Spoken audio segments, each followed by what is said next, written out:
Live, and here's hoping that the chat will actually work. Oh my god, the chat works! What a blessing! Hey. How's it going, everybody? Hopefully, y'all are having a good Sunday so far. This is the day that we praise our Lord and Savior, the random windmill in the background, because that's as far as I could get. That said, though, today we do actually have a guest because after researching and editing and doing everything for the conversion therapy video, if y'all think I'm covering more topics right now, y'all are funny. um, so my guest on today is Pixiexplains. She is a fellow leftist VTuber, one of the 3 in the entire world, apparently. There's not that many of us, but she actually has a unique approach in this sphere, and I say unique. Again, there's 3 of us, so maybe not really. It's hard to say unique when there's only there's source data of 3. But speaking of source data, she actually does take a more educational approach to things as opposed to what I tend to do, which is let me educate you by dunking on you very, very, very angrily. With that said, I'm not going to try to explain any further because this is a guest episode. So, Pixie, would you like to go ahead and introduce yourself better than I did? I'm not good at it. Sure. Hi, I'm Pixie. I'm Pixie Explains everywhere. It's just the word Pixie and the word explains and just mush them together. So you share the E. Yeah, I started making videos, I think it was around November. And then I decided I wanted to stream as well. And now I'm primarily a streamer. And I'm going to cycle back to videos. And a lot has kind of evolved along the way. When I started, actually, it was kind of alluding to the early I guess it was kind of a reaction to the reaction era with all the anti SJW rant soda types of old who just had really bad takes. I thought it'd be fun to kind of be a foil to that narratively. That's why so I'm very like femme, I'm very unapologetic about that. And because I have a background in game design and stuff, I thought I could start dunking on those kinds of takes, those really bad media takes better. But I don't know. I've kind of grown away from that direction. And now I'm kind of a politics and philosophy researcher. I think that tends to happen to a lot of us. I know with me, like I started out as atheist. I'm gonna do the bog standard atheist content. That's what I'm gonna do. And then like I got bored, and then that was like, well, politics and religion marry themselves a lot to each other. Let me go ahead and try that angle. And then I got bored. So I think for me a lot of mine is like I got bored and then the channel changed. Um, though for years it seems like it's been a little more organic and a little less impulsive. Yeah, it's interesting. I remember watching your videos like back in the day, Oh god, a now I feel like an while old ago. man. It's pretty good. Yeah, that was like, I don't know, that whole period, it seemed noble at first, right? That's a kind of idea that there are people out there who are just being awful and sexist and homophobic and sometimes racist as well. And their justification. And then everything just cut out. Zoom died. I do not know why Zoom died. I am uncertain as to why Zoom died. Uh, Ah, there we go. Everything's back online. You know, I mentioned the merits of Zoom, and then like now Zoom is failing me, and I feel a little betrayed. Not gonna lie. where Uh, were we? you were mentioning how before it seemed kind of noble at first. There were people who were sexist and sometimes racist, and then you got cut out. Oh yeah. So back in the day when in the 2000s, I guess, when the Christian conservatism seemed like the big threat, the evangelicals who were mainly homophobic, that was kind of their main thing. And they just made these broad appeals to try and have people basically like people like me kind of killed and stuff. And the basis of this appeal to faith, which seemed very dunkable, and it was. They had made outrageously bad arguments, and it was really fun to watch people dunk on that because anyone could do it, and it was kind of like defeating this real evil with just pure reason in a sense. And then over time, it started to get lazier and lazier and more bad faith. And then the Christian side of things started getting more and more rigorous. I noticed around that too. Have you been introduced to Mike Winger yet? No. Oh dear. Okay, so imagine a Christian that wears the facade of a progressive Christian, um, who tries to appeal to the atheists, and he's got a really large YouTube channel. If you look him up, like he's big. Um, but his method of dealing with homosexuality is to go, we're not going to talk about the Bible. We're going to do a secular case against homosexuality, and There is none. his reasoning, because I covered it in like a 3-hour live stream ages ago. His reasoning boils down to like their chance of getting STDs is higher without contextualizing why. Their chance of suicide is higher without realizing he's one of the reasons. He is the reason. And just like by you creating this argument, you are aiding in that statistic. You are part of the problem. Also, he doesn't realize that like when he's using the chances of STDs, it's only dealing with men because it's only dealing with anal sex, which means heterosexual anal sex also has the same risks. So it's not the gay part that's the problem. But okay, go on, Mike. Yeah, that was the worst. That's kind of happened. It felt good at first. I don't know, because like I'm gay. I'm a lesbian, and but over time it started to get kind of cringier and lazier, and then it kind of evolved via. Big Joel has a great video about this. How that skeptic sphere transitioned into the anti-feminist sphere, because there were some like similar dunkable, lazy arguments that are just a shallow appeal to certain types of groups of people. And then after that, though, it just centered on this roller coaster into misogyny. And now half of them got out and are like cool now, and the other half are just full-on fascists. See, my journey through that whole sphere was stumbling on Thunderfoot after having dated a polyamorous feminist for 4 years. And I had been the conservative walking into that relationship, and I was still a conservative in that relationship. Which I don't know how she managed that for as long as she did, but you know, it happened. Not that she was a great person herself, but that's a conversation for a different day, not for this. So during the course of that, like the end of that relationship, I found people like Thunderfoot, like early, like Auntie Anita, TJ Kirk. And when I discovered like those groups, it was cathartic to me because it was like, oh my god, these people are giving me the arguments I wished I had dealing with, a person who my brain was like, this person's been educated by Tumblr. If only they had seen this, they would have seen the light. And then, like, after about a year, I just kind of fell out of that organically and started doing research on stuff because I noticed that, like, the atheists that I was hanging out with didn't have an issue with the gender as a social construct take. And I was like, that's okay, so maybe they're right, because I respect all these people. It was like, Vice Rhino, Shannon Q, etc. I was like, I respect all these people. And they say this. Why don't I agree with that? And started doing the research and actually, like, stumbled on a sociologist friend of mine who actually provided me with a lot of the academic stuff on it. And then I was like, oh, no, they're right. I've been the idiot. I've been the dumb. That was my fault. Yeah. Oh gosh, that's the whole thing too. The big problem with that space is this toxicity on this idea that I've noticed is a huge problem. That it seems for some kind of boys, there's like that 18 to 30 range, probably starts early in the teens. There's this misconception, this single misconception that rationality is a personality trait. And therefore that's like your identity, and anything you think or feel or do is rational. While you were taking gender studies, I was studying the blade. That kind of guy. Exactly.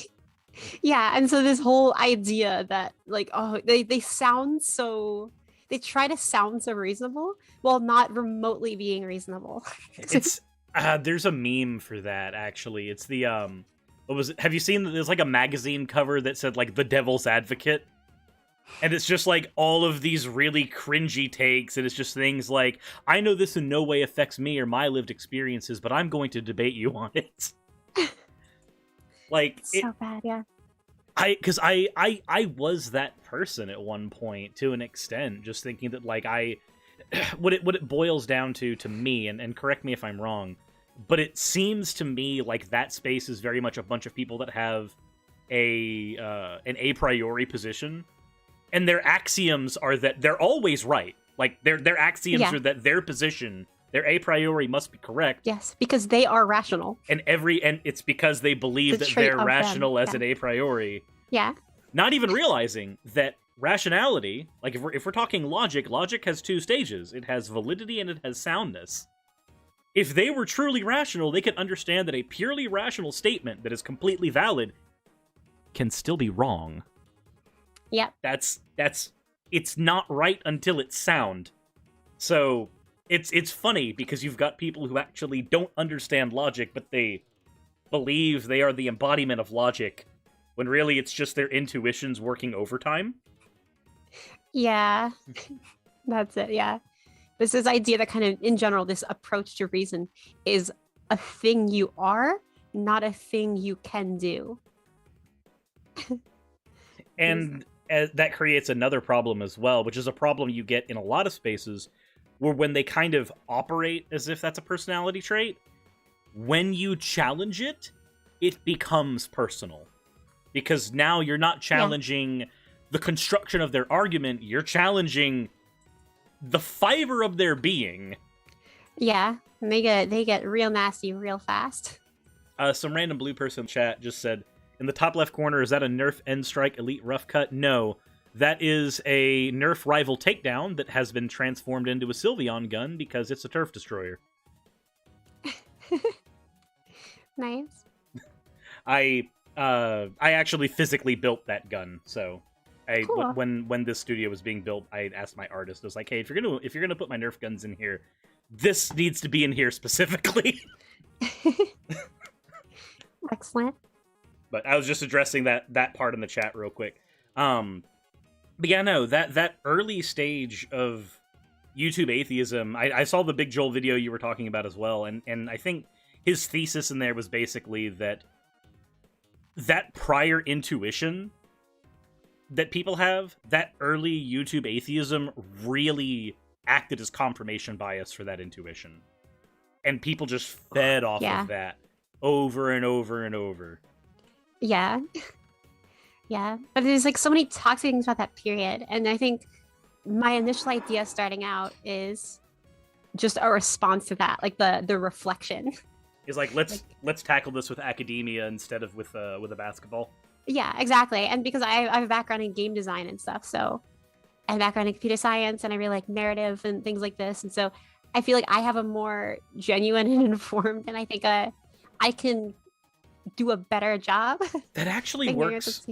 That actually works out too, because after the first initial period of YouTube atheism, their first targets, like we got Gamergate shortly after that. Yeah. And like Zoe Quinn and Anita Sarkeesian and all of them got heavy under fire, and there are criticisms for those people, most certainly.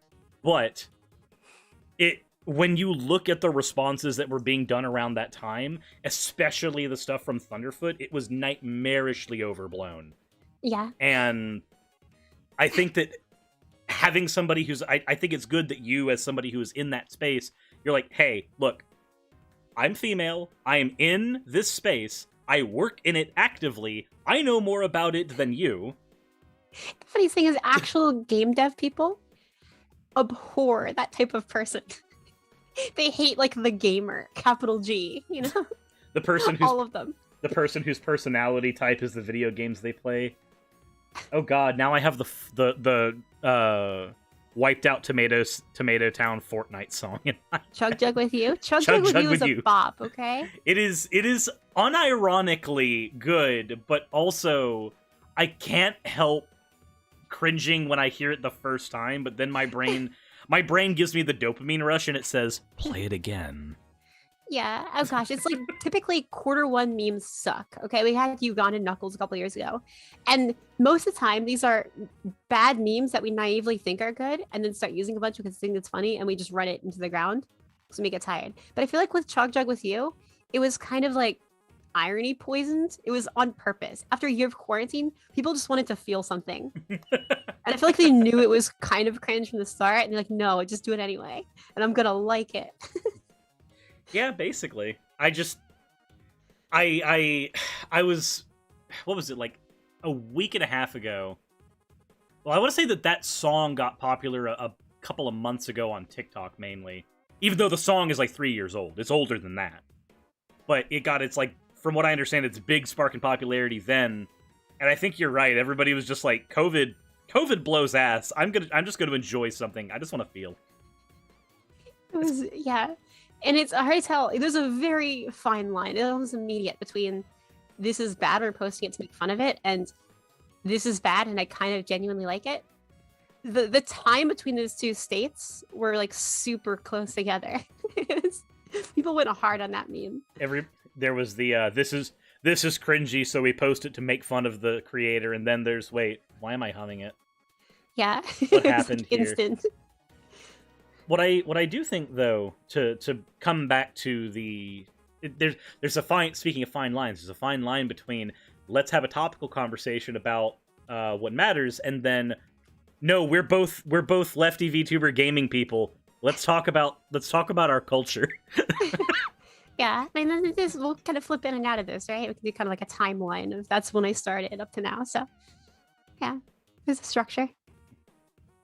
So, we've got the Anita response period of atheism, where everybody just kind of like intuitively dunked on them, and what I noticed is that a lot of times some of their criticisms didn't work. Like there's some criticism of Anita that I understand when Anita's talking about like the over-sexualization of women in games. She's half right. On one hand, yes, this is a big problem. It's used to sell literal bodies to people. Look at the Dead or Alive franchise as an example of that being done to its almost to its like worst extreme. Yeah. Almost. There is worse. But then when she points out, like, well, there's other characters that, aren't sexualized, like Batman, when she's talking about the Arkham series, and like, no, that one gets sexualized too. Not as much, but yes, it does. Yeah, oh, gosh, but her whole thing is Anita Sarkeesian made a career out of making these really half-baked feminist 101 takes from an out-group perspective. And that was a problem. Like, the style of her content was just so far removed. She just didn't have the kind of genuine appeal. And I like the idea of, like, I could talk about a game like this that I just have 60 hours in. And I could speak with, like, a more proficient understanding of these kinds of ideas. Yeah, because you're not...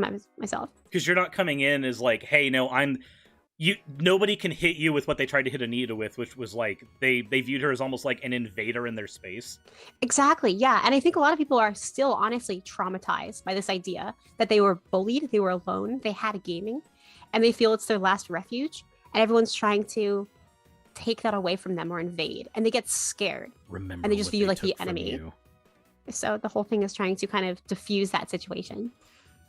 And I like that approach. It's one of the reasons why, like, I kind of want to get into a little more media criticism on this channel. Just not a lot. Like, I don't want to go into a full, like, I am gonna do a renegade cut type of deal on this channel.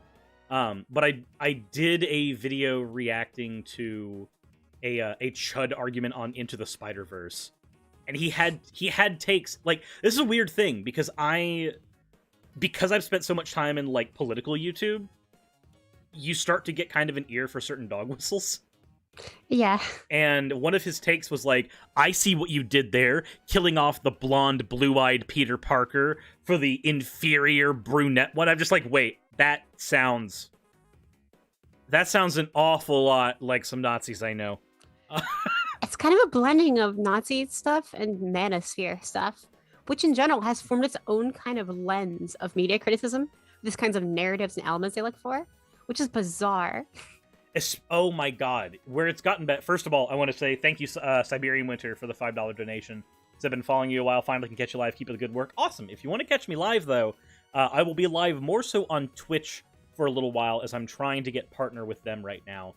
And there's a link to that in the description. Also, there's a link both to Pixiexplains, who's my guest today. There's a link to her Twitter bio, everything else in a link tree in the description as well as just a direct link to her Twitch in there. Also, for those of you who don't want to click twice. So, there's two. Yay. But one of what was I saying? I completely forgot. My train of thought's gone. I'm so sorry. You will have to recover this. Oh, geez, I forget too. Oh, right. I was gonna say one of the weird places that this kind of manosphere thing has infected is the Sonic the Hedgehog community, and it's weird. Of all franchises to have this happen, it's weird. But my first, like, literally, it was yesterday I encountered this for the first time, and it was weird. Are you familiar with the Sonic comics at all? No. Okay, so to very brief history, because I don't want to get into the whole convoluted mess. Sonic comics were originally done by Archie in the United States. Archie hired a guy named Ken Penders. Ken Penders left Archie in 2006, 2007-ish. And then Archie didn't pay him royalties for his work going forward under the pretense that he was a freelance artist under them. So Ken sued Archie. Archie sued back. Archie sued Ken because Ken started copyrighting all of his characters to protect them from Archie. After he left, Archie then fought back and then in court failed to produce the documents that proved that he was a freelancer. In the eye. So they ended up having a stalemate where neither got to win. And the end result was you have to pay royalties to Ken for his characters, but you're allowed to use them. He's not allowed to take them from you. So they just stalemated in court. Okay, that was all 2010. There's a lot more that went on there, but I'm not here to do Sonic lore. Fast forward to today. Now we have a couple of issues. One, Sega didn't get to have much say during this whole debacle, and they took the license from Archie and said, fuck it, we're not letting you guys do this again. You guys couldn't even handle your paperwork. So they handed that license over to IDW. They're also responsible for, like, the My Little Pony comics, stuff like that. They took the writing staff from Archie, though, moved them from Archie over to IDW to just keep doing what they were doing. One of the main players of this is Ian Flynn. Ian Flynn writes a lot of the Sonic characters very progressively. In fact, actually, he wanted Sally Acorn to be bisexual. There's arguments online that he wanted to turn her gay, but, like, in certain timelines, she married Sonic, so that's not... Apparently, they don't know what gay means. But, the kind of manosphere group... Here, I'll grab... Let me see if I can find the actual tweet. But there's a bunch of people who were fans of Ken Penders who stan him as, like, the true creator of the Sonic comic to this day, even though he came in, like, only for a few years in the halfway point. And my initial confrontation with one of these people, he said that IDW stocks have gone down in value and they're quickly running out of money.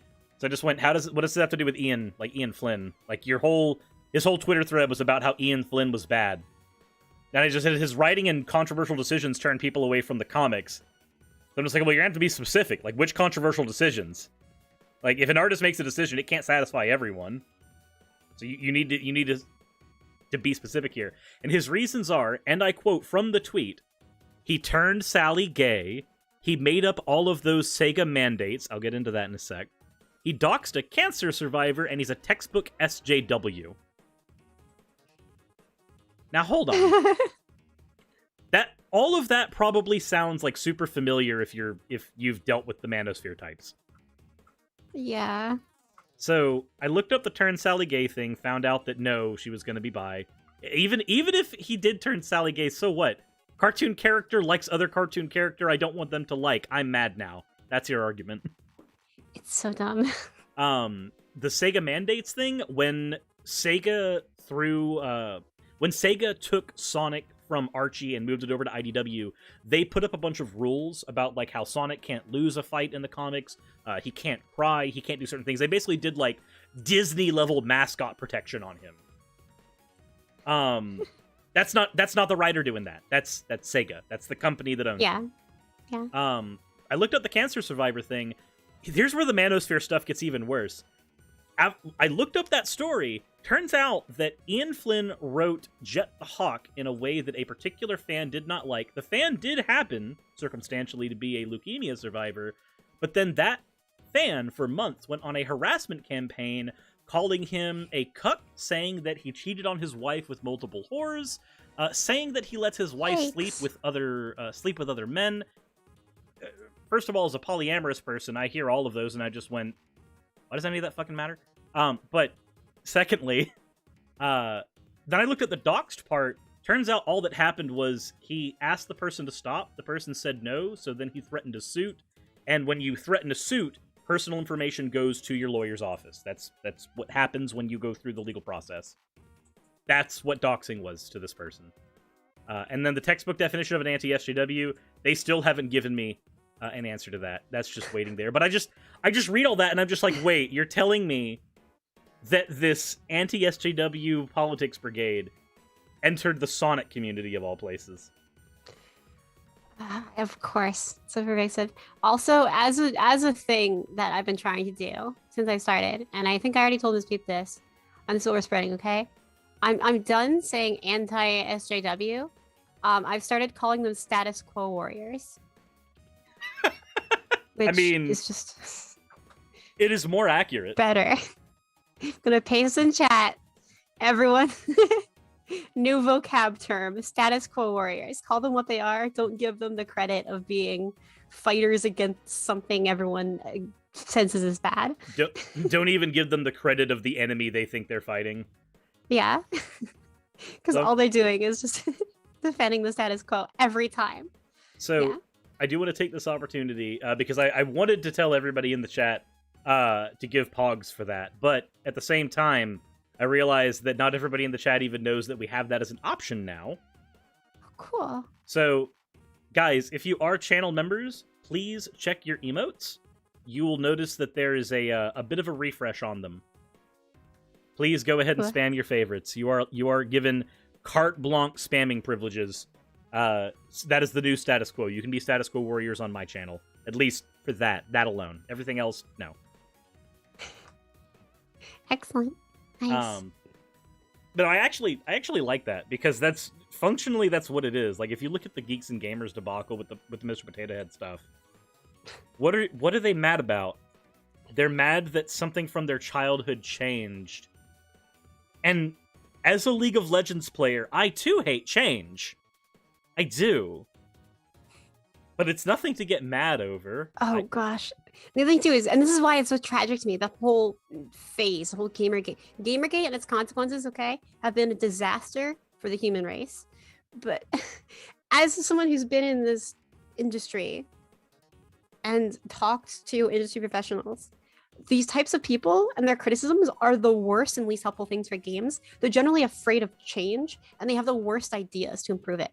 All they do is prevent games from expanding their audience and just make communities toxic. And it's tragic. I think of how many better games we could have if they just didn't do that. Like they're stopping themselves from getting more good things. Imagine Undertale. Heartbreaking. Imagine Undertale if a status quo warrior had been like pressuring Toby the whole time. Yeah, exactly. I just want more art for more people that more people can enjoy. That's only a win. And it's the whole thing is, as a consumer, I get more people to play with if I can talk about a game in any space and everyone is like, oh, hey, yeah, I play that too. And then as a developer, it could be like, oh, I can make more money now because I can sell my games from people who will have a more positive outlook. And so I'll make more money and I'll have a nicer community to engage with. Everybody wins. See, there's a practical side to this too that isn't even just like the culture warrior stuff. The status quo issue prevails even in control scheme. Because like I noticed there's somebody, Maple Milk in the chat, made a joke, how dare you add optional motion controls to this game with 24 control schemes? Why force me to use them? I was a major fan of the Wii. I unironically loved that system and still do. It's a great console. And one of my favorite games for it was Red Steel 2. Because Red Steel 2 actually took what that system could do and utilized it superbly well. A first-person shooter with sword controls, and instead of having like them tacked on like in the first Red Steel, sword controls were actually worked in with a gyroscope and they were incredibly responsive.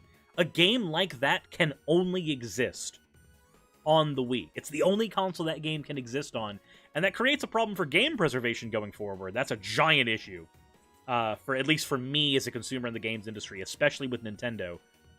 But that game utilized the hardware so fucking well, and almost nobody played it. Yeah, I feel like out of the big three, by the way, Nintendo has done a great job ahead of Xbox and PlayStation of making their products more accessible and fun for everybody. Right? Like Xbox and PlayStation, especially, they're getting better now, but back then it's just we had to focus at this edgy guy demographic. Yeah.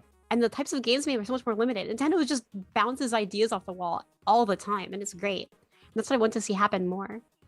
I think my only problem with Nintendo is that they're very anti-consumer right now. Yeah. Like, oh yeah, that sucks. They're good for accessibility. They're excellent. Like the Nintendo Switch is a wonderful console that, like, if you're somebody who has a problem staring at large screens because they give you headaches, like I actually have a few friends who get motion sickness like staring at a 50-inch screen. But if they have a handheld screen where they can like zero in on something, it's a lot easier for them. Yeah. So like on the accessibility front, they are doing wonderfully. One of my problems with Nintendo though is that they have an online service that's based in like Windows 98 still. It's very, very it's not functional and has bad netcode. They don't have voice chat for most of their games. You have to use a cell phone to do voice chat with most of their games, which is strange. And a lot of their approaches to certain games have not been the most helpful. Like what they did with the recent re-releases of games. So like the Mario 3D All-Stars redo. If you have standards like the Spyro trilogy and the Crash trilogy, and you as Nintendo go, let's charge $20 more and run them through emulators, that does not sound good. Like, as a consumer, that just makes me mad. Yeah. It's like, you could have done so much more, but you opted not to. In a world where, again, the Spyro trilogy and the Crash trilogy exist. Like, good options exist here, and you chose not to do them. They've also done things like, if you've seen the Zelda stuff recently, they're re-releasing Skyward Sword on the Switch, which is, fine, but they're releasing it as a $60 game.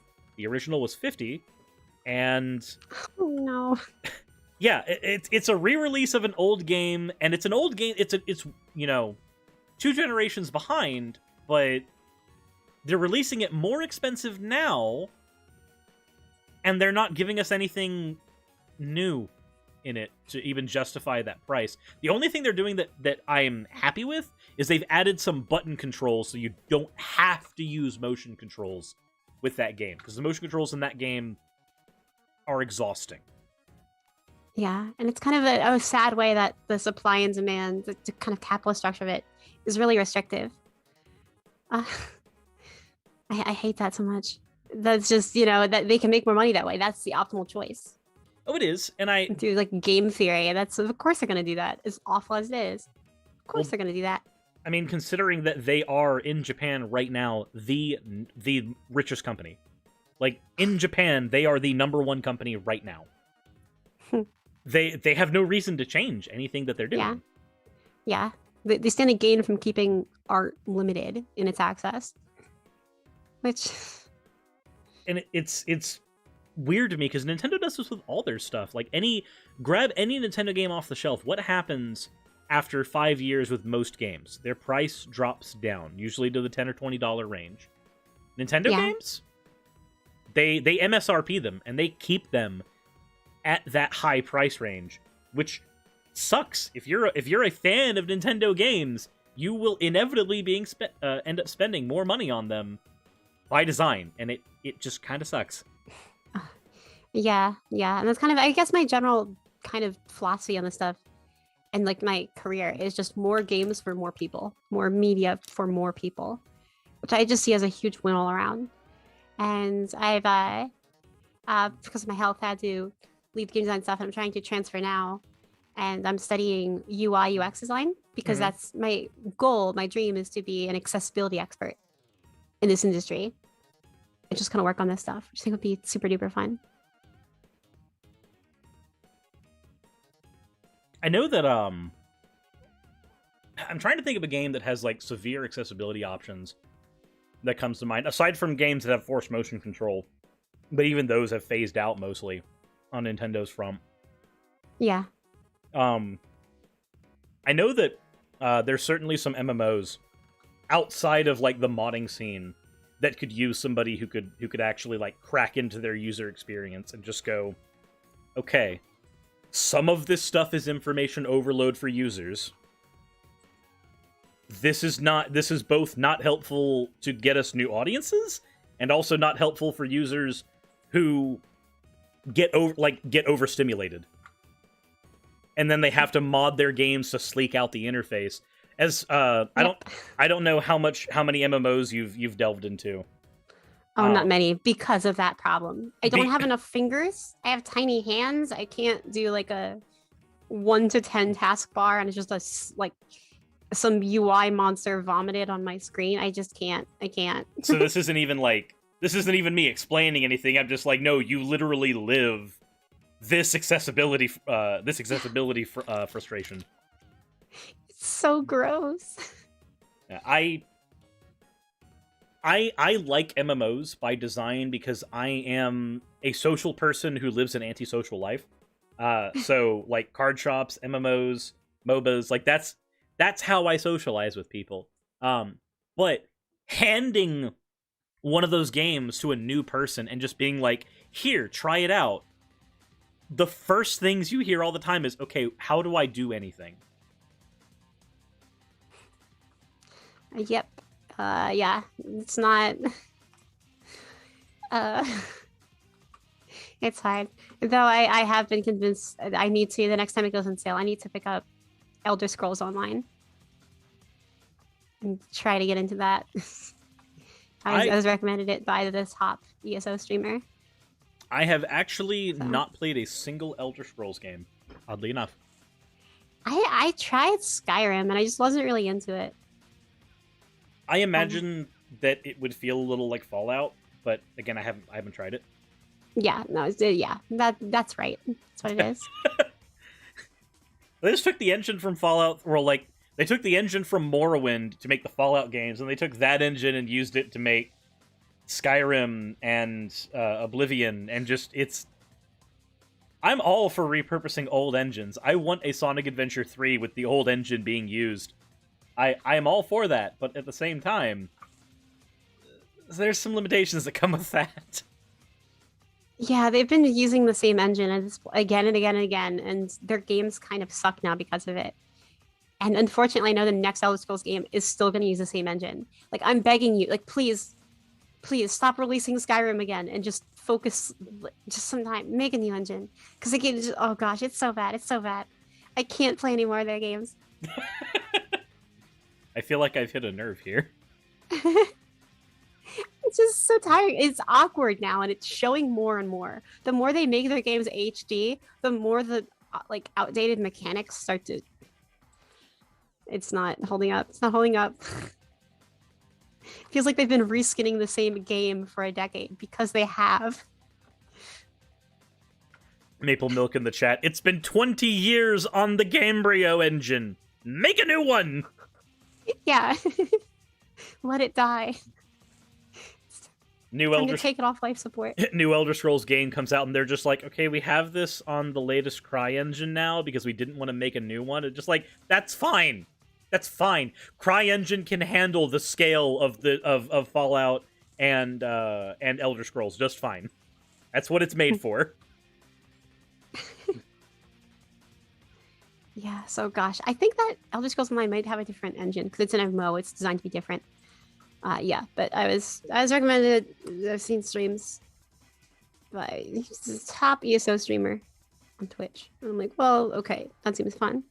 So it seems worth joining a guild in an MMO. So what you do, here's the plan.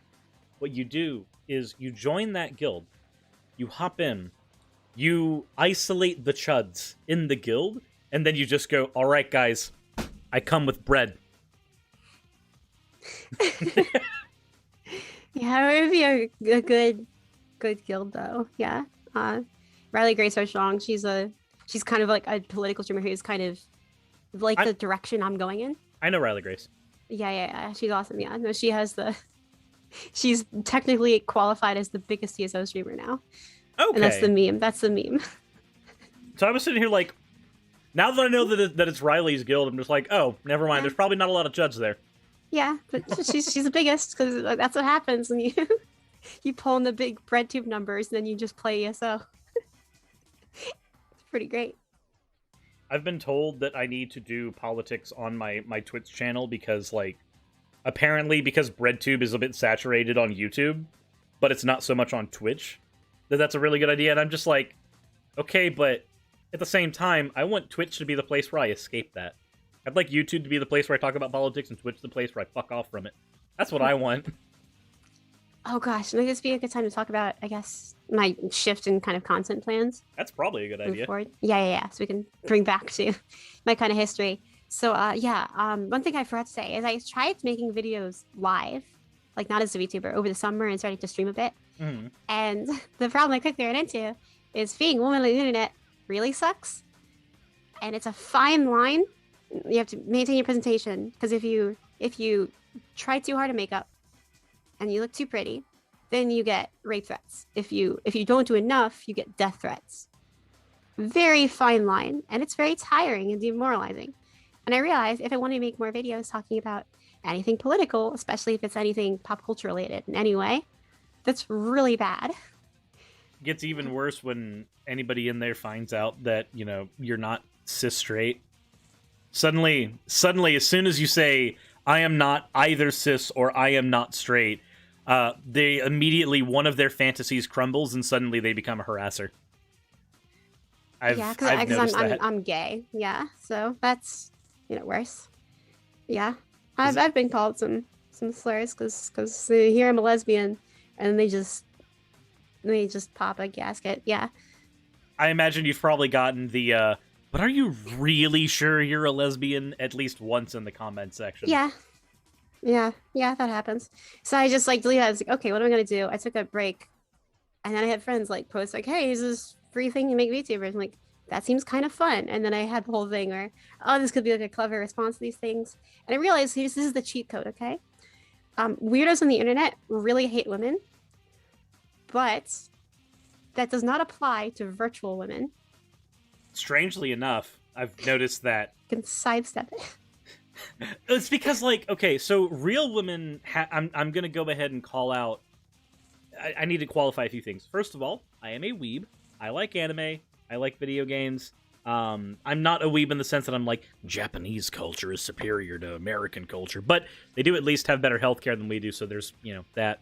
But let's go ahead and throw those qualifiers out there so I can throw all of you fuckers under the bus now. Now that I've done the I'm just like you allowed me to now throw you all down. Weebs have this weird issue where real life women somehow have to live up to the standard of their anime waifu. But if you're a VTuber, it's like you cross the standard without trying, randomly. Yeah. And I don't know why. It's so weird. And it's just taking advantage of all this kind of cultural priming that's been going on for a while. And I guess it works. So yeah, that was the whole thing. It kind of helped circumvent the sexism. But then I realized they started making videos again as a VTuber, which is super fun. I don't have any background in anime, by the way. I just don't really watch anime, which makes me weird being in a VTuber community. Luckily, I'm going to do a full redesign soon. It's going to set me away into more of kind of a Western animation sort of look. So it's going to be less of a problem. So it's just weird kind of inheriting this space. And I'm now in this VTuber community, which is entirely foreign to me. Just because it's sexism is really scary. And I got tired of the comments. But yeah, then when I started making videos, I was like, the closer I step to attacking any of these status quo warriors, the risk is still dangerous, really dangerous and really upsetting. And so I kept chickening out, and I could hit abstract targets like PragerU, which is just kind of a weird company. It's not as personal. It's our personal lefty punching bag. Yeah. Oh yeah. Gosh, have you seen the clip of Dennis Prager trying to say, why can't I say the N-word anymore? No, I have. What? Or the clip where he talks about, if I drop my fork on the ground at a restaurant, I'm gonna pick it up and keep using it, and I'll wave away any waitress that tries to bring me a new one. That's another one. And then his op-ed on why marital rape is good, actually. That one I have seen. I actually planned on doing. Nonsense, man. I planned on sitting down and doing a response to that, but I didn't want to do that one as a live response, because my live response would literally just be, all right, maybe don't rape women. I would like to actually sit down and, break down some of the sociology behind why that's a thing for him. But that's going to require me to sit down and do some deep diving into Prager, and I don't want to deep dive into Dennis Prager. Yeah, he's a nonsense man. Yeah, but it's the impersonality of targets like that kind of help. But still, the bad comments show up sometimes of people trying to white knight for PragerU and junk, which is stupid. At this point, whenever I see one of those come up, I just block them from the channel.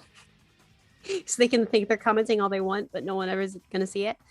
But still, that's exhausting. I don't like the kind of attacking and reacting content. So I was realizing that I was kind of limited in my ability to actually target these people because of the danger, because of the risk involved. And it just wasn't very fulfilling content. It wasn't going to change any minds. And it was still attracting that negativity.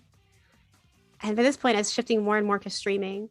And I was just chasing things that made me curious. I was looking at legislation. I was looking at real sessions of stuff. Mm-hmm. And government, because people have been voting on bills lately. It's been a whole weird wave of transphobic bills lately. It's not really... So, I've been trying to cover some of them, unfortunately, and every single time it makes me more mad. But yeah, it's not really weird to me, because here's what's kind of happened, at least from my perspective, and if you think I'm off base, go ahead and stop me and correct me. But the way it seems to me is that the right now understands that they're losing. Like, they've lost every single seat. And they need to rally their base, and they need something they can rally their base behind.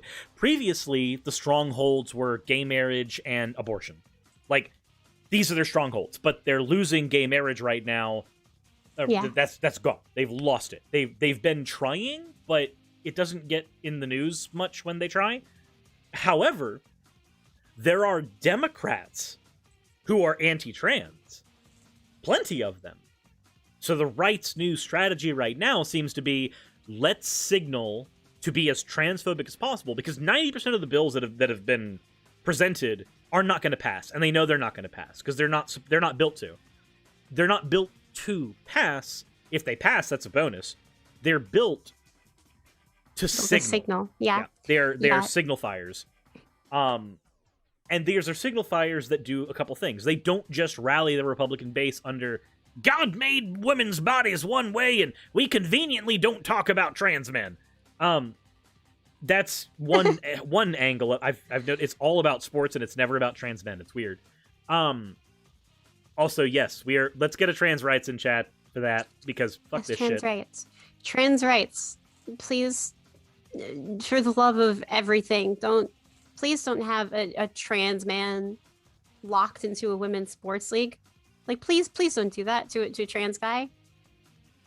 So a thing. Please don't do that to everyone else. The other side of this that I've noticed is that people who were previously Democrat, because Democrat aligned with a majority of their values, they align with not that many of mine, but they align better than Republicans do.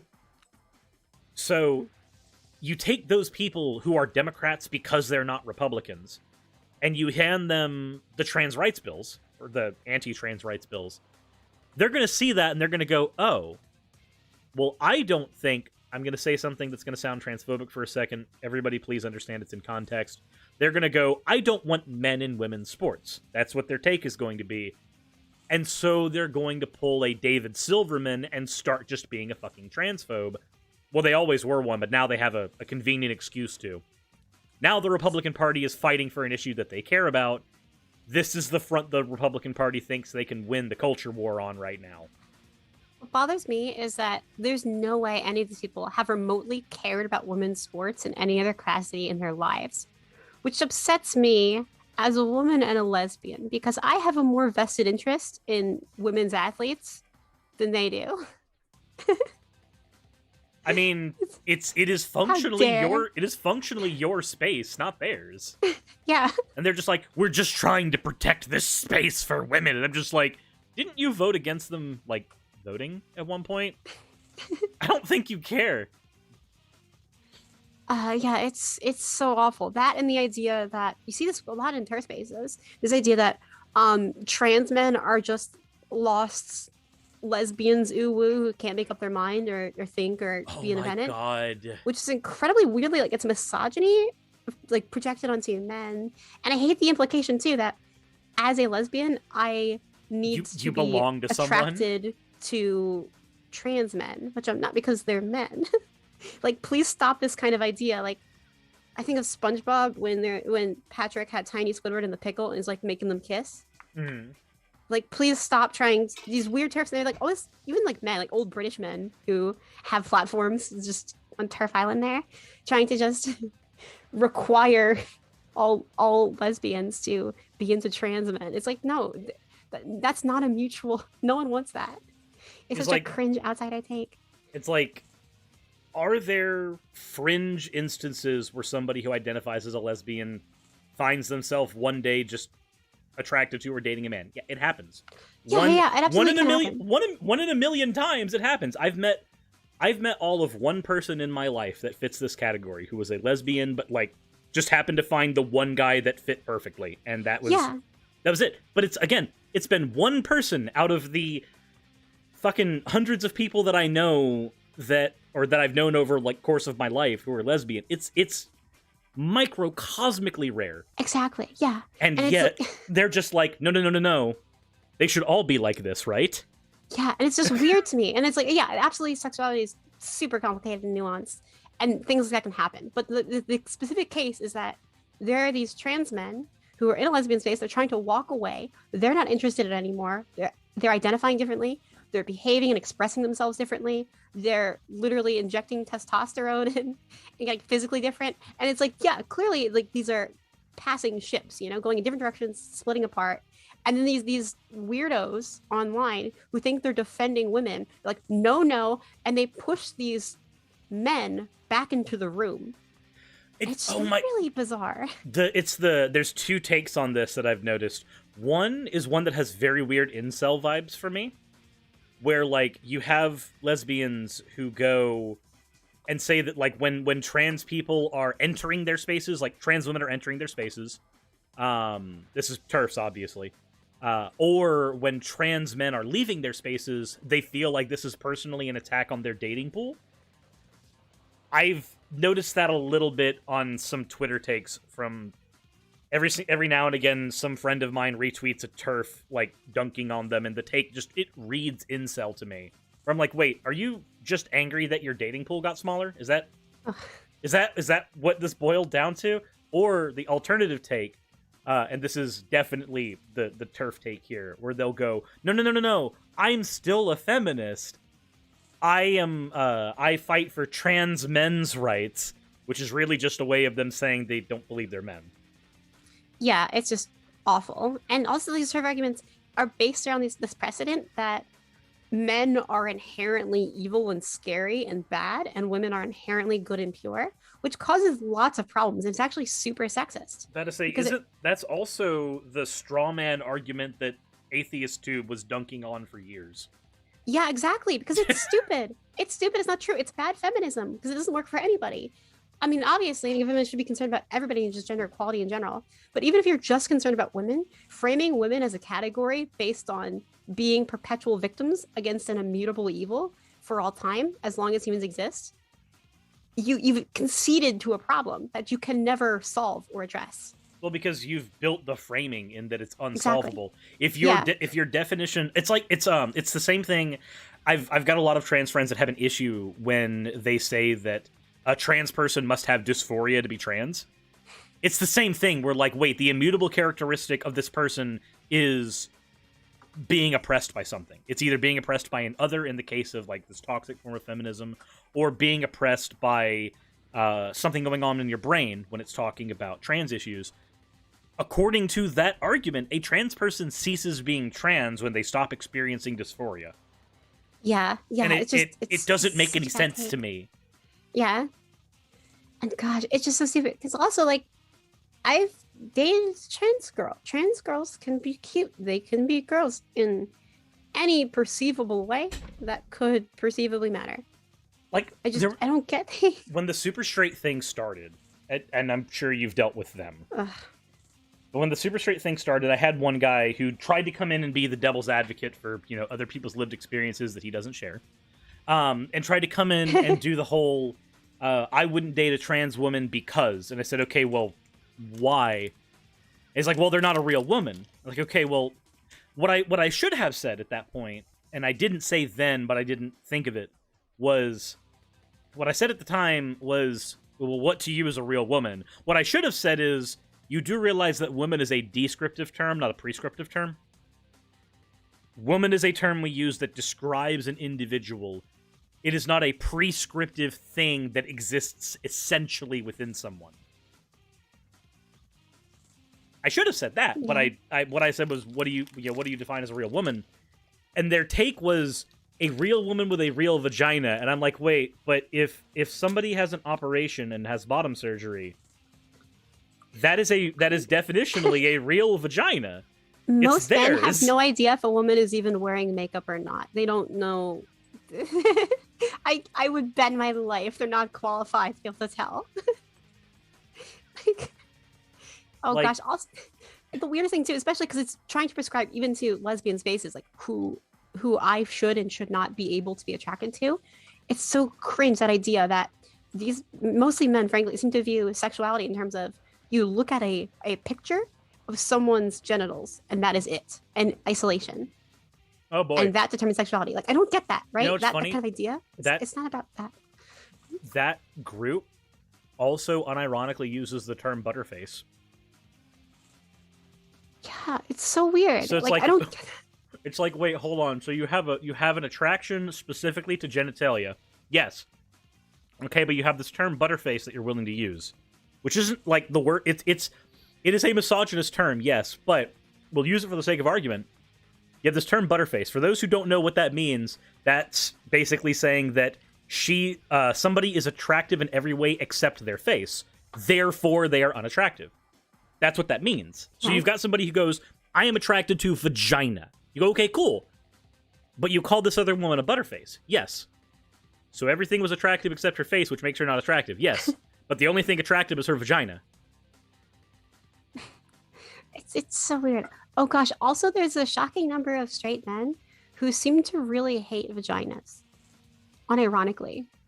Oh, where they give they have like all kinds of bad terms to them, like this one's a roast beef sandwich or something. Yeah, that kind of thing. It's like so weirdly obsessive. Like they're repulsed, but for these people, it seems that their straightness is a huge part of their personality. I don't understand that.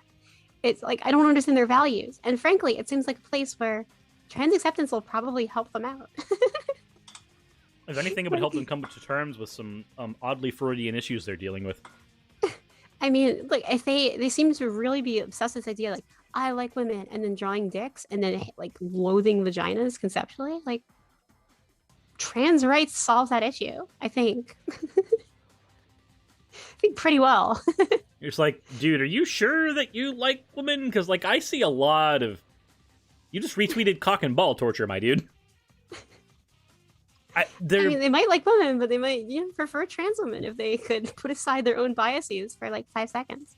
Well, and that's a weird thing too, that like you've got these strange spaces where you've got people like Blair White, who will unironically say that if a guy is attracted to her, she thinks that they are somehow less straight. Has been the argument that she's made. I'm like, wait, but how? I mean, arguably queer as a representation of a rebellion against normativity, but not gay, because we frame sexuality in terms of gender.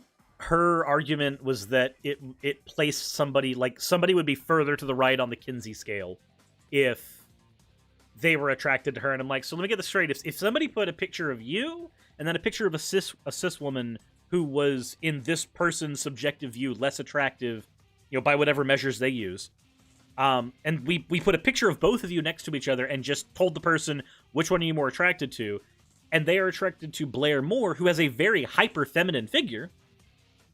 That somehow makes them more gay, according to Blair. What? Okay. Why? Yeah, like our entire How? language for sexuality, it really breaks down when you account for non-binary people and gender non-conforming people. There are straight identifying men who hate a lot of women who present more butch, but really love femboys. And it seems totally consistent. Like there's no problem with this inherently. It just the labels and the categorical system is not accurately capturing these clusters of behavior. It's an outdated social construct. It's just not coherent at all. And their behavior is coherent. Just the labeling system, which they so desperately cling on to, is consistently wrong. I think it is easier to just go, hey, I am, like, for me, I can just go, hey, I'm cisgender. I identify with the fact that I'm male, but if I were to wake up tomorrow as female, I wouldn't care. Like, if I woke up tomorrow with all girl parts, I'm also gender apathetic. I functionally wouldn't care. Actually, that's something I discovered through using this avatar. Is I was like, wait a minute, this doesn't feel weird. But I also don't have dysphoria when I look in a mirror, so, like, I guess I just don't care. It just doesn't affect me. But on the flip side, I'm also heterosexual.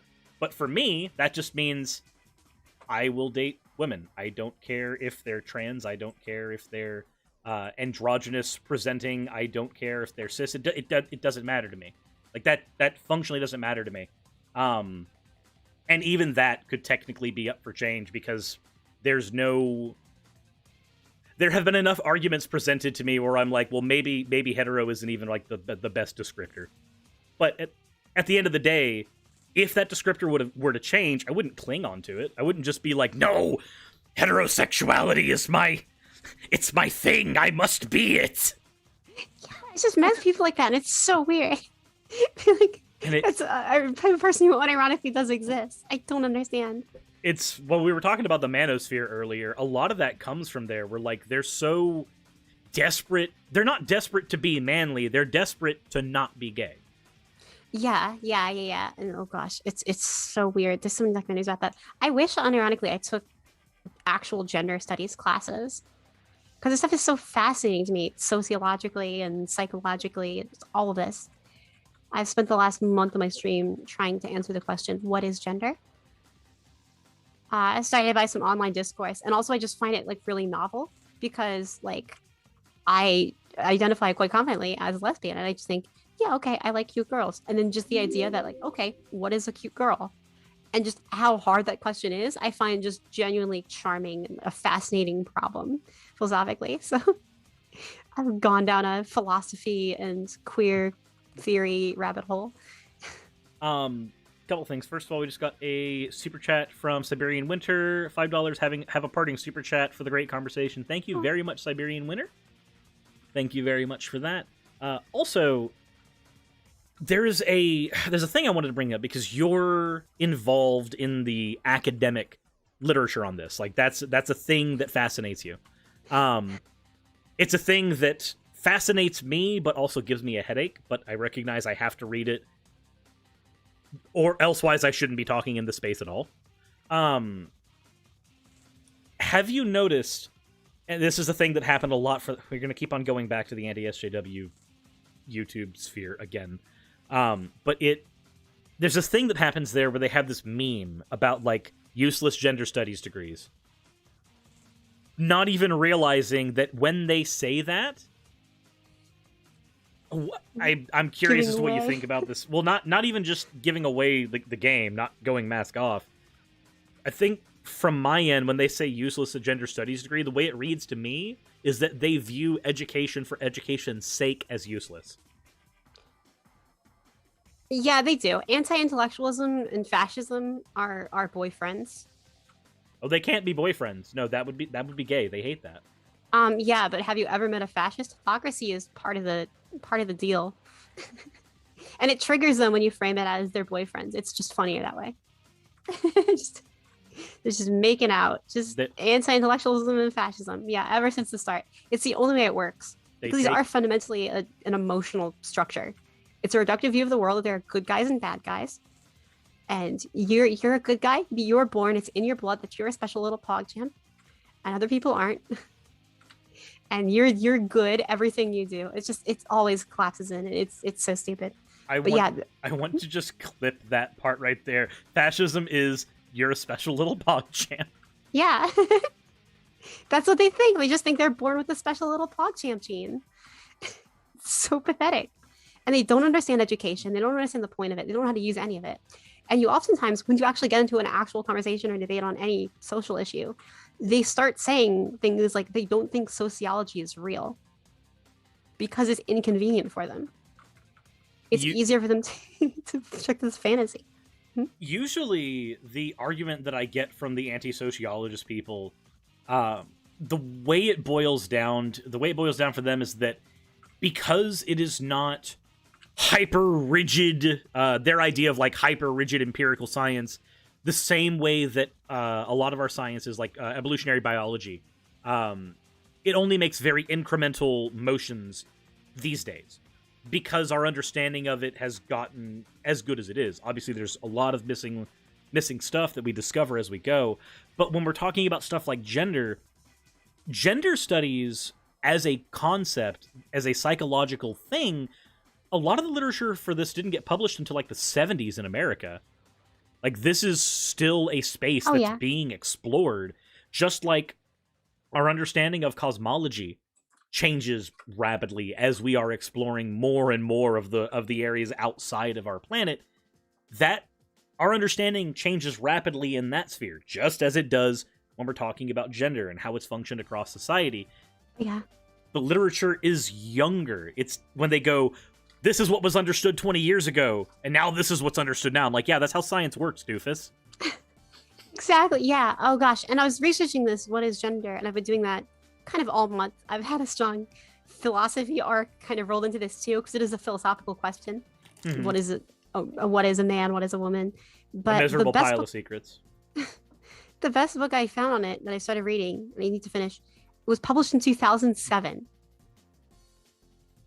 And it's so recent. It's so recent. And even all the online discourse is behind. They're stuck on Butler in the 90s, and they haven't moved forward to this. That's I'll link the title of the book in chat. Owens and Lance Zimmerman are some of the earliest writings that I read on it, and that was 1984. Huh. Or 1987. It was the 80s when that literature was published. It was Doing Gender, which, you know, to its credit, has like 1,200 citations now.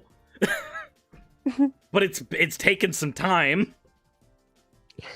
Yeah, but oh gosh, one of the most illuminating books that I'm gonna go into more is Whipping Girl, a transsexual woman on sexism and the scapegoating of femininity by Julia Serrano. Amazing book. Let me see if it is available on Audible. I think it is. Yeah, I need to get the audiobook version. That's what I need to do now. Right now, I'm using my streams to fund my existence and then also get audiobooks so I can learn more. So there's a lot. Here we go. Buy with 1 credit, confirm purchase. All right, it is now in my reading list, along with all the other shit I have to read. Yeah, because she looks at the kind of distinction that people pose, this binary debate between gender essentialism and pure social constructionism, that gender is just something you do. And that was the prevailing thought, that gender is just something you do. But the question that she has, because she's trans, and this is a very interesting question to me to like read about and learn about, is that because she has some sense of dysphoria or euphoria. She has some sense that when she can perform any sort of gender activity, but certain things feel good and right, and certain things feel bad. And dysphoria and euphoria, I've talked to lots of trans friends, seem constantly to be described as a sense of harmony or disharmony. So deductively, there's some internal sense of self that's at play there, that exists. Mm-hmm. And so she comes up with intrinsic inclination theory. It's super fascinating. This idea that we have these biologically and culturally informed predispositions to certain behaviors, which our society has grouped into categories, said you're this or this. And so it starts off as an internal thing, but then the society describes it one way, and that informs the way we respond to it. Yeah, exactly. Yeah, like, so, you know, even in a post-gender world, people will still act in certain ways that we'd consider to be gendered behavior now, if we were to look at it. And so it's really fascinating. Well, it's like cooking, for example. For when I was growing up, cooking was female-coded behavior. If you were a guy who didn't cook, you grilled. That's what it was. You grilled outside with the boys, and it was always meat. If you were inside cooking, that was what your wife was supposed to do. That's what I was taught in the early 90s. Yeah. Obviously, saying that now, it sounds nightmarishly misogynistic, because that's no longer, like, cooking is no longer fucking gendered behavior. At least in certain cases. There is a sphere that still views it that way. But for the most part, culture has moved from there. Yeah. But it's this idea that, so there seems to be some, not a choice, biological and cultural pressures that sort of form you. And the same thing goes for sexuality. And also for sex. So, like, any sense of dysphoria someone could have is a sense of unhappiness in any of those three categories is because there's some pressure you're feeling, there's some inclination you have. And you may not even ever fully discover what that is, but sometimes you feel unhappy because you're going against the grain of kind of the person unconsciously or subconsciously you want to be. And it makes sense if you look at then any variation in any of these behaviors, in any of these dimensions, you see it's not that people are biologically one way and there's some exceptions to the rule. It's that, no, you get a bell curve of standard deviation from these ideas. And it makes sense why most of the time sex and gender do seem to overlap, but there are exceptions. And all of these are perfectly valid and make sense. This is it's why... kind of a hybrid. It's brilliant. This is why the way that I've described gender on my channel for the last few years has been, it's not binary, it's bimodal. There are extremes that we witness, and there are correlations that we see more often than not. Correlation with your assigned gender and your sex at birth. Like, that stuff we see a lot, and those are our extremes on bimodal distribution. However, as it is a bimodal distribution, deviation is expected, and there's a lot of it. I didn't even know that gender is bimodal. Gender is just kind of a free spectrum, because it could be split any which way. What we do see is kind of a bimodal distribution of sex and gender, for the most part, which makes sense. When you're combining the two, it would look more bimodal. Sex being a spectrum makes more sense, but when I'm talking with people on my channel, most of the time their understanding of gender is tied up with sex. So trying to explain it as a full-on spectrum as opposed to as it relates to sex, it doesn't get across to people as easily. Sex is bimodal for sure, but gender is like more complicated. Yeah, but that book I think is really good, and I'm trying to push the discourse online from just saying a woman is anyone who says they're a woman, and then just kind of giving up and shrugging and misciting Wittgenstein, which I've seen every panel do online. I can't spend months just researching feminist and queer theory. It's just there is more to this philosophically and than Wittgenstein. Yeah, even just understanding Wittgenstein properly would be a good step. Well, it's like when people are talking about Nietzsche as a nihilist, and I'm just like, wait, but he wasn't. I've seen now dozens of people, dozens of these Twitch streamers. I need to get bigger so I can be on these panels myself and be like, I literally had a day where I talked to a philosophy guy about Wittgenstein specifically. I did homework and then I talked to a guy whose specialty was studying Wittgenstein. And then I talked to RJ, I'm not sure if RJ is still in chat, who likes Heidegger. Like, I talked to several philosophers about meaning. And then I watched these panels again where they're talking about these philosophers casually and like, oh, no one here gets it. I think really bothers me. I think for me, this is something that I've learned with philosophy in general, is that we have this proclivity to attach names to philosophical positions a lot. And then when you're describing like your philosophical position as it functions, and then somebody goes, yeah, this is the position of X, but it's always like their weird contortion of it. Yeah. And so I'm just I've gotten to the point now when somebody's like, sirs, what's your philosophy? I'm just like, oh, I'm a pragmatist. Epistemically, I'm methodologically naturalist, but I am a pragmatist, which is why I'm philosophically agnostic on a lot of metaphysical stuff. And when somebody's like, oh, cool, what is that informed by? I'm just like, I'm not about to fucking cite philosophers at you. I'm not. I just explained my position, and I explained it coherently. Yeah, that's the beauty of philosophy. I really like philosophy as an idea because you can just on your own come up with all this stuff. It would be really hard, but theoretically, if you were just like really smart and you just sat in a room your whole life, you could probably reason out the positions of any other philosopher. It would take you time, especially if you're talking about moral positions. This is one of the things to dial back to like the early YouTube atheism bent. A lot of the intuitive positions there came from people saying what philosophy was without reading it. Yeah. One of the big ones was like is morality objective or subjective, that debate. And that debate happened so much where like every atheist was just morality subjective and every Christian on the platform was morality's objective. It's like divine command theory. And then when you actually start reading when you start reading about morality, you're like, wait, hold on. There's virtue ethics. There's anti-realism.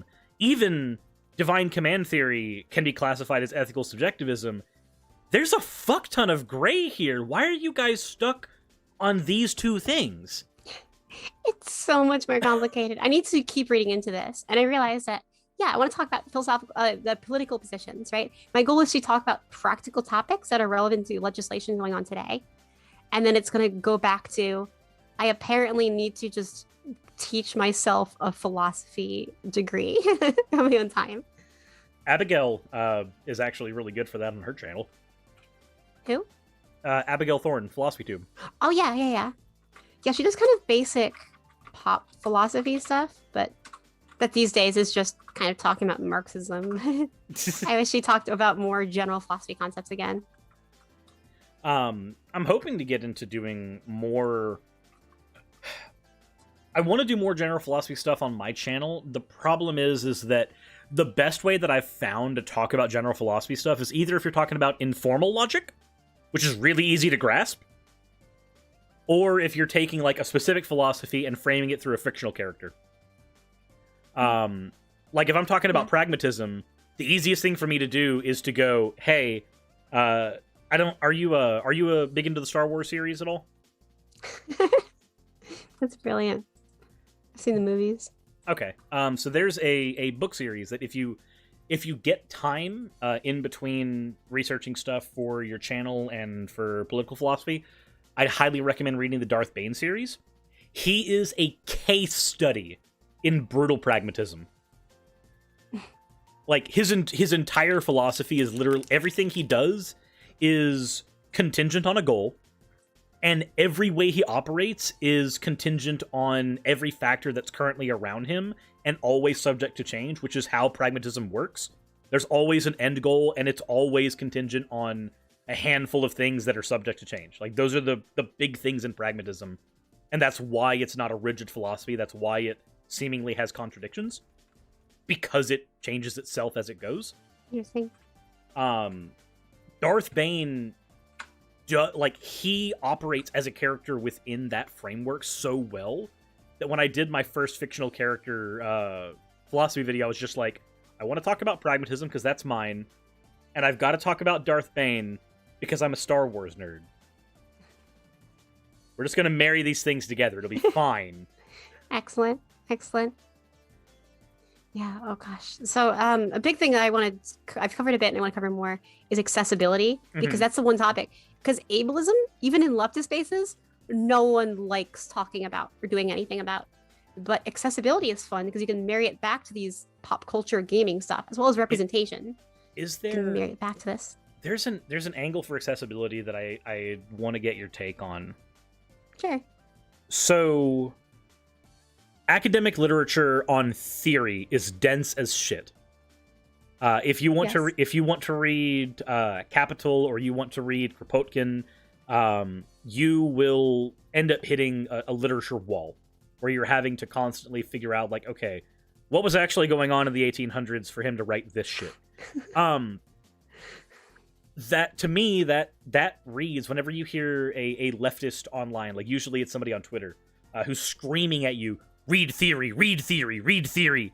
Why can't they summarize the idea and explain it in common language? Yeah, just like, can you... To me, that actually reads a little bit as ableism, to me. Because Yeah. There are people who would benefit greatly from leftist principles because of the egalitarian bent that leftism shoots for. However, they're told that they are gatekept from talking about these things because they haven't No one has read. the time to read these whole books unless you're privileged and can just sit around all day and just LARP as a meme. Like, I bet half of them never even read the books themselves. Most of them probably went through SparkNotes.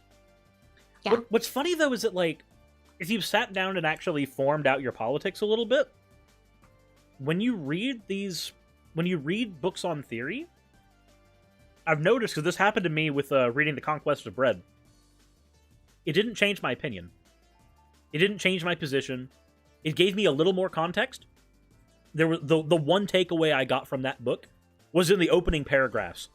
It was that the left has this hyperfixation with winning revolutions, but not with setting up a coherent society when they're done and convincing the general public that this is in fact better than what they left. That's like the thesis of that book. Revolution does not just mean ousting a fascist. It also means solving the problem of bread. Okay, you want my hot take? Sure. My hot take? I think that the people online who don't actually have any cohesive plan and they vaguely push for revolution and say, hey, get a gun because Marx said it was a good idea, are incredibly racist, classist, and transphobic. I think that is a vastly irresponsible position to just tell minorities in a rough spot who have statistically high suicide rates to just get a gun, and then there's no step 2. Well, step 3 is profit. Yeah. Of course. But oh gosh, it makes me so mad. They have no details. They just say, well, revolution, overthrow capitalism, and they don't have any system. So even if they did somehow, if they somehow got past their own self-inflicted like genocide by police, they would try to reject all economics that currently stands with no one having an economic solution. They have moral arguments, but not economic ones. There's no details. It's just I've kind of noticed that as well from, like, you get this a lot from the people who've, like, I see this a lot from Marxist-Leninists, actually. Like, MLs seem to do this a lot in tankies, where they come in and they go, theory, theory, theory, revolution now. And then you go, okay, cool, what kind of society do we make after that? And moreover, how do we build it? What infrastructure do we do? What infrastructure do we keep from the old system? How do we manage this? Well, that's someone else's job. Right? Like, right now, I'm comfortable saying that's someone else's job for certain things. Like, if a politician yells about, how are we going to pay for healthcare? I will yell back, that's your fucking job to figure out. Not mine. The qualification is they ran for office and they got the job. That's why it's their obligation. Yeah. So, like, I'm comfortable doing that there, but if you're going to take up the pitchfork of revolution, you know what? On a moral basis, I agree with you. Life sucks. Not we as in me and you individually, but we systemically as a people have built a society that is not adequate for the people living in it. Yeah, sure, I agree, 100%. But then when you point out that you can't organize the workforce, the proletariat, to revolt on a mass scale, and even if you did, I'd realize there's one other conceit from theory that people who actually, say, read theory repeatedly probably should consider. I don't remember if it was Kropotkin or Marx, it was one of the two, but they made the conceit that you cannot get rid of capitalism at all unless you have this same revolution across every society, in every culture, at the exact same time. Yeah. Which is a statistical impossibility.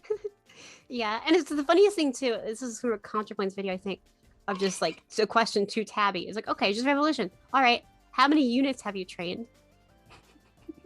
They're not prepared. That was somebody else's job. That was General Bread's job. It's just that's the funniest question to me. How many units have you trained? It's like, okay, what's your military plan? There is none. It's just step 1, give our groups with already disproportionately high suicide rates, encourage them to get a firearm. And step 2, just feed them this constant hate the world narrative. And everything sucks. It's it's just a mental health disaster. It's awful.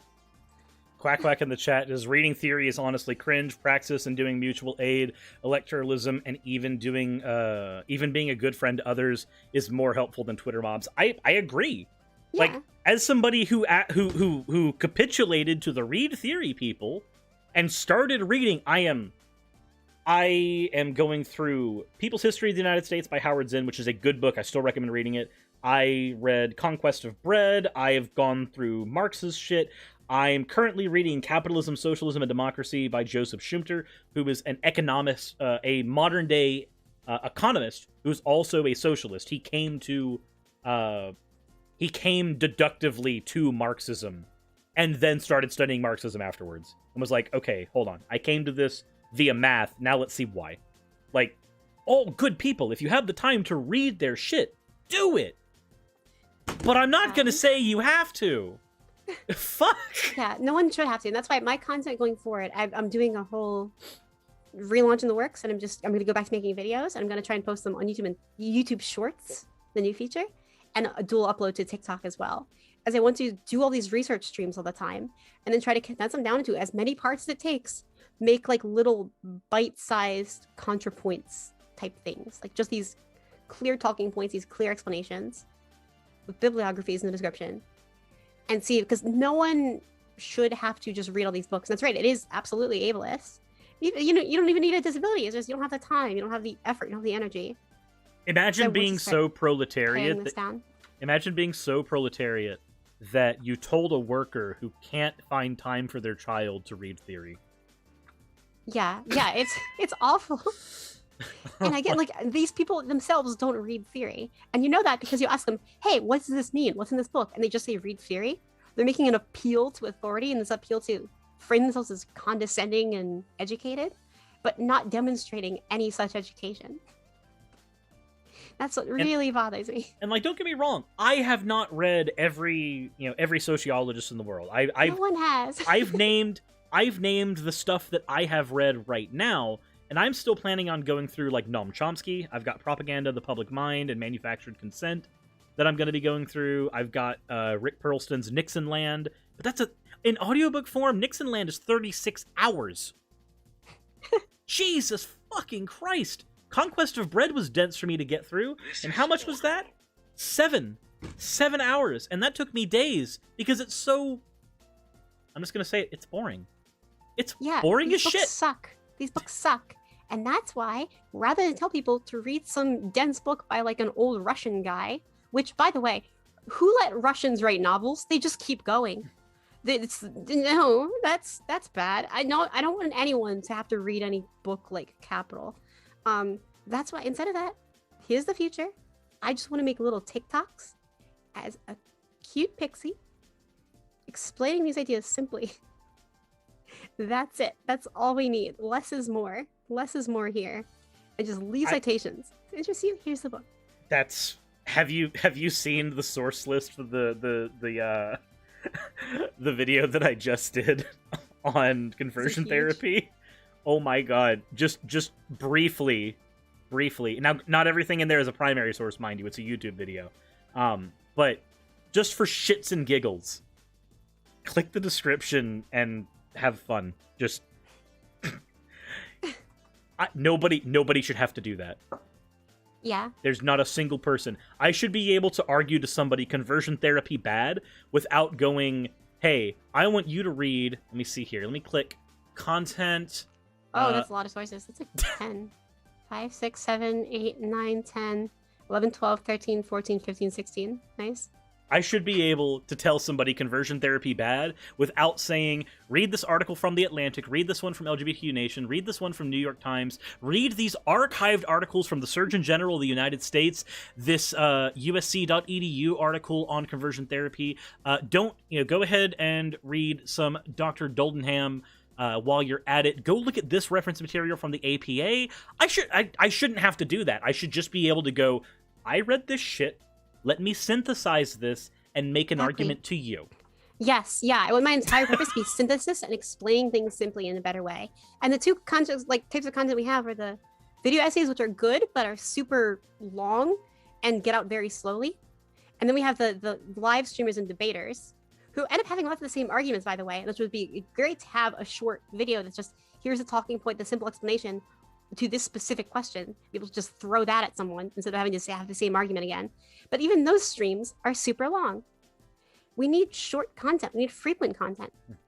The streamers who stream clip stuff, like you, like that's easy to get out, the React content, but that's less formal, isn't as clear cut as the video essay. So I'm hoping I can do research streams all the time and synthesize that into TikToks and YouTube shorts. Just quack, quack, quack. You seem to be misunderstanding what I said. I said that nobody should be told to read every single source to understand an argument. My job as the YouTuber should be to synthesize this information and present it to you accurately. I, however, if you check the description of that video, did provide every source utilized. Everything's there. You have the ability to read it if you have the privilege to, if you have the means to. But yeah. I'm not saying you have to. Yeah, and if that's the thing, like I hate that kind of sitting on a, well, there's some expression for that. It's kind of condescension, like ivory tower. So these people, these teenagers mostly, they just like read theory and they cross their arms, seem smug. It's not about being condescending or right or like I'm smarter than you. It's about I like equality. I like an increase in quality of life. I want to do my homework and make it so those ideas are popular and win. Just saying read theory is making it inaccessible. It's making your job harder. It's making people hate you because you're just being mean. To be fair, there is another side of that as well that I don't like, and that's this is something that I've gotten from Destiny. The unwillingness to read if you have the ability to. Destiny's definitely got the ability to. Like, I know his work schedule because I do it too. I do streaming. That's my job as well. Same. That's the reason I can read shit, is because this is what I do. When he literally goes, no, I'm not going to read theory, just like, okay, but you deliberately make an effort to not understand these things. Maybe you're one of the few people who should. Yeah. And when Destiny is kind of driven primarily by spite, but when he does get invested in a topic as a reaction to somebody else, he will post a full manifesto. He's totally okay doing homework. It just needs the context for it. He needs the excuse, and then he just So we need to hit him with the most hardline, fascist, conservative, capitalist known to man, so that he is forced to read theory. That's what we have to do. Got it. Understood. Oh gosh. I don't know. I'm not even fully sold on something like capitalism versus communism because I don't have an economics degree. For me, it's about, I need to just know what's the greater increase in quality of life. Is it A, have everyone own the means of production themselves, all the workers, and directly get that money? And B, we could let capitalism run rampant because capitalism is optimal for profits overall, but then we just redistribute the heck out of all the money and just go kind of like sock them with like 100% wealth redistribution. And then when somebody hits you with the bedlock pilled, you can actually screw somebody up. We've got maybe about 5 minutes left here, but we can actually screw somebody up with that too. So you know how those hardline capitalists also tend to be like very anti-globalism? They tend to be very hard, like, we need borders, we need nationalism. Not the real ones. That's online. All economists agree immigration is good. Oh, I know. I'm talking about the apologists. Yeah. So a way to really fuck with the apologists there is when they argue capital flight. That's the one that I hear all the time when you point out, like, we need more taxation on the rich so that money can make it into the hands that need it. When you point that out to them, they go, well, what about capital flight? My response now could be, okay, but what if globalism? What if nowhere they went was divorced from this? Yeah, but that's harder. That's longer term. My response to that is much simpler and more direct. They want to be here because America is the best damn country in the world. And they'd have to rhetorically effective. Yeah. They have to concede it because they've already made the conceit that America is the best country in the world. Exactly. Yeah, it's why like Amazon did not actually need to be offered huge tax breaks to set up a new warehouse type facility in New York City because it's New York City. New York already exists as the is it the most population dense in the United States? It's probably going to be somewhere there or somewhere in Korea. But the idea is that it's a cool place to be culturally, economically. there's value there. You don't need to just offer the rich tax breaks as the only means to get them to go to a place. So if a place is good enough, if a place is cool enough, there's other things you can do. Fair. That said, we do have only a little bit of time left, so I do want to do another shout out. There's a couple of shout outs that are going to be happening here. One, first shout out, if you have not already gone in the description of this video and checked out Pixiexplains, there's a link directly to her Twitch and also a Linktree link that has all of her links for those of you who are too lazy to click 2 links at once. Both of those are there and available. Please go follow her on Twitch. Please go check out her YouTube and everything else that is in the description below.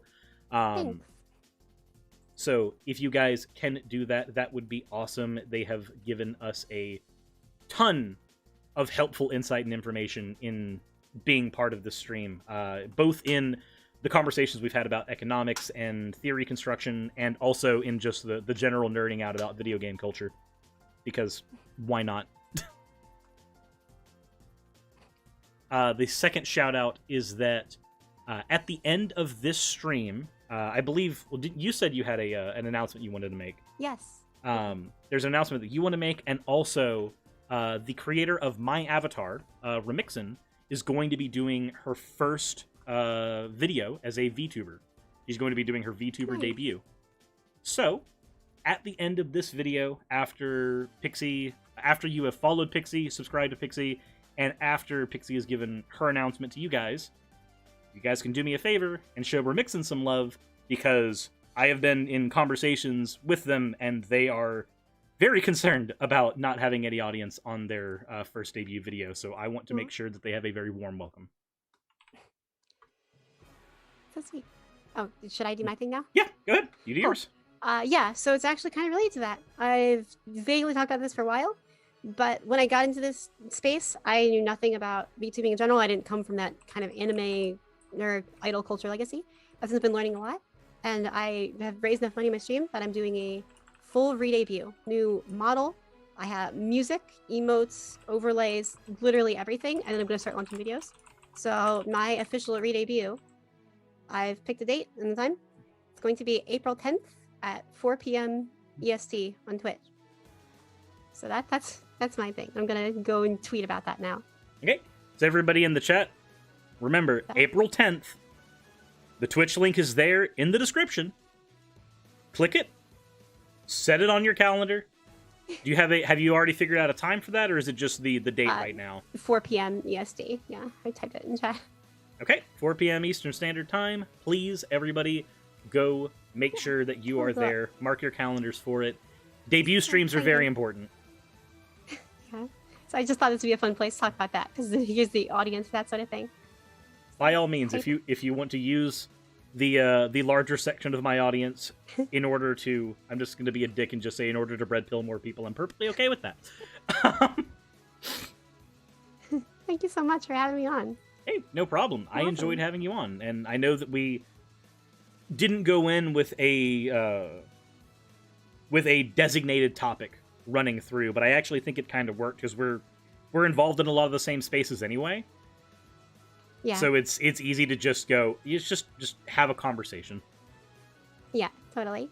I feel like I can represent kind of a different quadrant of this space. I'm not like a Vosh type. I'm kind of a RGR and Sockdon left, and the nerds, lovingly. I actually so Riley and Sockdem left just followed me like a couple weeks ago, and it was almost like back to back, like a couple days out from each other. And both times I was just like, wait, what did I do? What happened? Nice. I'm glad. So, yeah, great. People are gonna kick me out whenever. I'm not sure how to end this. And then you had the stream to go watch. So what we're gonna do is the first like minute maybe of Rimixen's stream we will have over on this channel. Just like I'll have it on the computer window, but then I'm immediately going to send all y'all fuckers over to that stream, because I don't want to publish their work on my channel when it is not my work. So that said, with that said, everybody who is here, if you have not already gone into the description, clicked the links that are required there for you to not be kept out of the BreadTube community. Kidding, that's not what's happening here. Please do so. Please, everybody, give Pixie Explains a thank you for coming on to today's stream. Thanks for having me. And with that said, we are going to flip this screen on. Boop.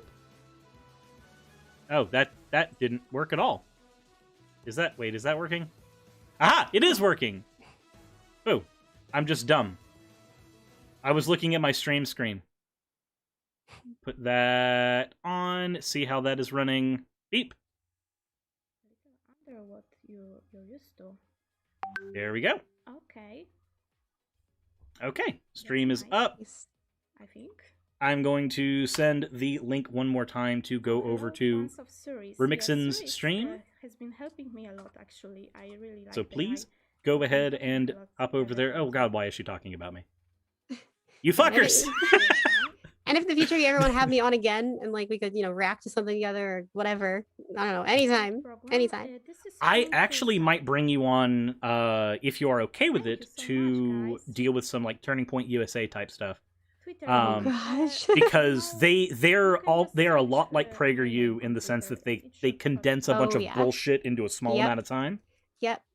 So it might actually be Tiny good. face Kirk. Yeah. I would not mind having some assistance on knocking some of that out. And collabs are always great for stuff like that. What we could do, actually, if you'd like, is when we do that, both kind of stream at the exact same time, so that it gets your audience and my audience both watching our stuff. Just do it like a proper VTuber collab stream. Heck yeah. Yeah, you can do that. So cool. Yeah, whenever you use details, feel free to contact me on Twitter. I will. All right. Do so. Let's go watch the a bit shaky. The stream. So the quality of I'm dropping that in one more time. We don't have a raid message there, but it is YouTube. I don't know if you have. Damn it! I don't think you have the ability to use. If you're a member of my channel, you might have the ability to use my emotes over there. I don't know though. Let me see. No, it's not like Twitch where you get used to everybody's you get everybody's emotes. That's not a thing that we get here. That sucks. I know there are. Damn it. It's not like Twitch where we can raid somebody and spam them with my emotes. Exactly. Damn it. Yeah, that's always the most fun way to drop in from a raid. Because it's just like, hey, here's my fun character. Especially if you're a VTuber, because you get super fun emotes. Oh, yeah. I actually, my emotes just got finished yesterday. So nice. I'm waiting on one more model sketch to be like the final version. Then I have an emo artist locked down. I'm gonna just commission this. I have to go. I have to burst all my assets to be done as soon as I get that message. Gotcha. With all that said, I'm gonna go ahead and close out stream. That way we are not eating any more into her potential viewers. Yeah. Linking one more time. Remember to go in the description, follow Pixie Explains, and we will go ahead and see you guys later. Now it's gonna bite me, so I really need to do some stuff.